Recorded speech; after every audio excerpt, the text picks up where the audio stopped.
Baik, Assalamualaikum warahmatullahi wabarakatuh.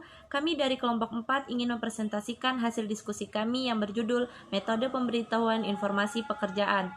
Sebelum presentasi ini kami mulai, saya selaku moderator ingin memperkenalkan nama-nama anggota dari kelompok 4. Yang pertama ada Antika Sari, yang kedua ada Maya Ulfa, yang ketiga Puji Setiawati, yang keempat Sandita Wibowo, serta saya sendiri selaku moderator Eris Dwi Herliza.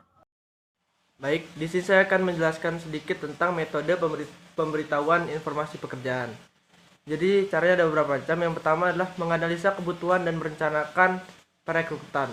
Perusahaan harus melakukan identifikasi terhadap kebutuhan karyawan barunya. Selain itu, perusahaan juga harus menentukan spesifikasi yang jelas dari kebutuhan karyawan baru dalam perusahaan. Kemudian, perusahaan harus membuat perencanaan untuk perekrutan karyawan sesuai dengan posisi yang dibutuhkan. Yang kedua adalah menentukan metode dan proses lamaran. Metode untuk melakukan perekrutan karyawan diantaranya adalah memanfaatkan lembaga pendidikan, iklan, departemen tenaga kerja, perusahaan pencari tenaga kerja, dan masih banyak lagi. Kemudian dalam memproses lamaran, perusahaan juga harus menyiapkan syarat dan kriteria calon dari pelamar tersebut. Lalu yang ketiga adalah melakukan seleksi pelamar kerja. Tim HRD akan menggunakan telepon atau telepon untuk wawancara singkat atau prawawancara. Tim HRD juga harus memeriksa referensi dan latar belakang pelamar kerja. Setelah itu barulah siap untuk memilih dan menentukan kandidat pelamar kerja mana yang paling sesuai dengan kebutuhan perusahaan. Cara yang keempat adalah membuat penawaran kerja. Setelah proses rekrutmen selesai, maka tim HRD dapat menentukan posisi jabatan untuk setiap kandidat pelamar kerja terpilih. Persiapkanlah penawaran dan kontrak kerja yang sesuai dengan posisi jabatan tersebut.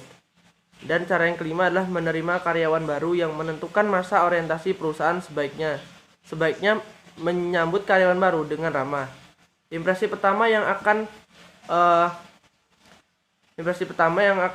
yang baik akan menentukan hubungan kerja antara karyawan baru dengan perusahaan. Kemudian, tim HRD masih bertugas untuk memberikan orientasi kepada karyawan baru. Orientasi itu penting untuk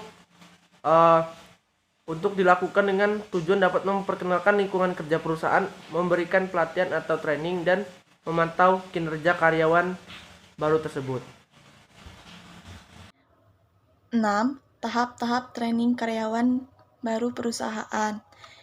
A. Orientasi. Tujuan dari orientasi adalah agar setiap karyawan baru dapat mengetahui dan memahami betul tentang berbagai informasi dari latar belakang perusahaan dan produksi. B. Training proses. Training atau pelatihan merupakan suatu proses mengajar karyawan baru agar mendapat kemampuan dasar basic skill yang nantinya akan mereka butuhkan dalam mengerjakan segala tugas atau pekerjaan mereka.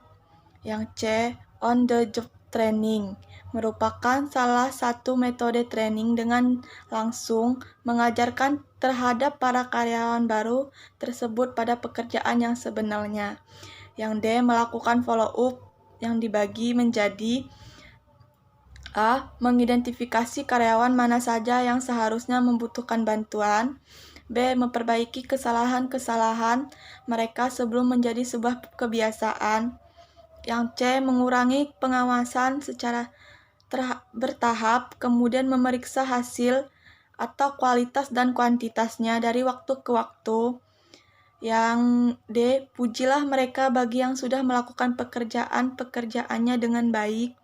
Yang E. Mendorong mereka untuk melakukan pekerjaan agar dapat mencapai standar kualitas dan kuantitas yang terbaik. B. Program out service training. Pada metode ini, pegawai baru yang mengikuti pendidikan atau pelatihan keluar sementara dari pekerjaannya, mengikuti pendidikan dan pelatihan secara insentif. Metode ini terdiri dari dua teknik, yaitu yang pertama teknik presentasi informasi, yaitu penyampaian informasi yang tujuannya mengintroduksikan pengetahuan sikap keterampilan baru kepada peserta. C. Program in-service training. Peningkatan SDM dari pegawai baru dapat melalui pelatihan training. Sangat penting untuk meningkatkan serta mempertahankan profesionalisme para pegawai dalam jangka pendek. Pelatihan merupakan suatu cara yang cukup strategis dalam membantu upaya meningkatkan SDM suatu organisasi baik di pabrik maupun di kantor. D. Beberapa metode pelatihan mandiri. Pelatihan dilakukan dengan jangka pendek. Dalam hal ini ada dua kategori, yaitu pelatihan bagi calon pegawai disebut pre-service training, dan pelatihan bagi pegawai yang sudah bekerja disebut dengan istilah in-service training. Ada beberapa metode yang lainnya yaitu self-learning, tutorial, dan studi kasus. Baik, jadi kesimpulannya, di dalam dunia kerja dikenal dengan yang namanya rekrutmen. Sebuah perusahaan melakukan rekrutmen saat perusahaan membutuhkan tambahan tenaga kerja. Terdapat cukup banyak masalah dalam proses rekrutmen. Perusahaan juga harus menentukan spesifikasi yang jelas dari kebutuhan karyawan baru di perusahaan. Sekian presentasi dari kelompok 4. Saya selaku moderator ingin meminta maaf jika ada salah kata dalam pembuatan video ini. Saya akhiri, wassalamualaikum warahmatullahi wabarakatuh.